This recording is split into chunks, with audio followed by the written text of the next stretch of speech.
So yeah, you can just talk to her, and I'll just. Okay.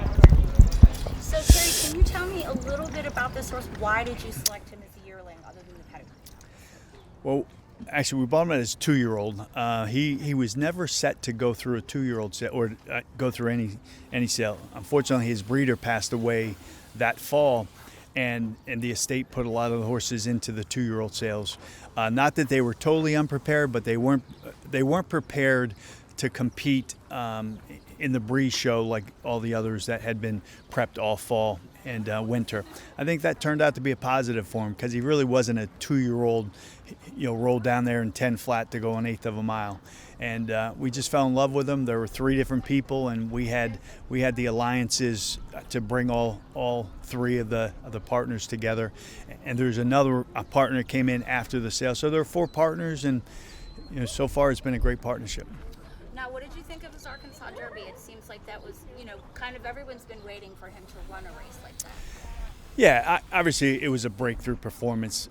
We got a good setup, but he beat, he ran and he performed and he beat the horses he needed to beat. So yes, I know we benefited from that very, very fast pace. I'd like to think we'll get a fast pace in the Derby, but it was a great day, and obviously they're very proud of their horse racing in Arkansas, and they do such a great job. In Oaklawn, I hadn't been there in a couple of years, but man, the progress that they've made and the focus on the horse and on our business is really, really something to marvel at down there. How do you feel about the draw? Because I think this is a very intriguing draw. A lot of the speed is drawn inside. A lot of speed, so with the exception of Owen Almighty, who's on the outside, obviously he'll go. He's got to go. I don't know. They're like 3 or 4 horses that you'd say they got to go, as they say. But I think we drew well. I obviously we have 5 or 6 horses with Shug McGahee, and first thing I thought about when I saw the 17 post, I pulled up a replay of Orb's Derby, and hopefully we work out that kind of trip. I think he was 16, and he broke, and I saw Joel. He was able to kind of put himself in the exact spot he wanted to going into the first turn, and then he really took him out into the clear, and he made that big, bold, sustained run. And so that's kind of the trip that we're thinking about. So I had mentioned earlier off camera, he kind of seems personality-wise like he's just kind of like a big kid, and he just doesn't take himself too seriously. Is that the kind of attitude that this horse has?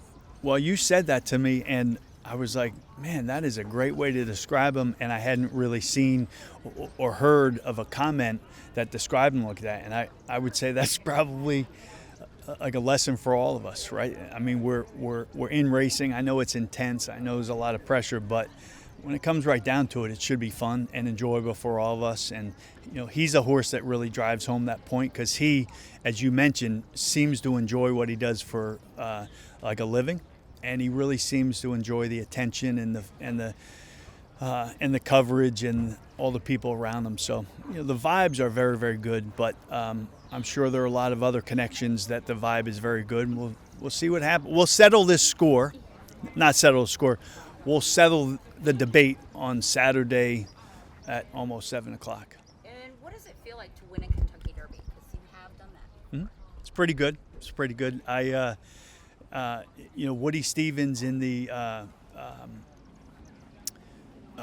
at the museum in the video, he talks about, when he won the last 10 seconds, you're going to win. And you think about a lot of things. You think about your parents that brought you to the races as a kid. Obviously, my dad did. And like for us, you think about all the people that have helped us. And those were the things that went through my mind. And also that I didn't bet more on Always Dreaming, because he ended up paying $11. So, but that was really secondary. But you think about, I guess that was 143, and there are only 143 entities or individuals over the course of a long time that have won a Derby, and we were very proud of that. So you end up being very grateful, and then you struggle to try to put it into words. So that's what I'm doing here. All right, well, thank you. I think I have everything I need. My pleasure.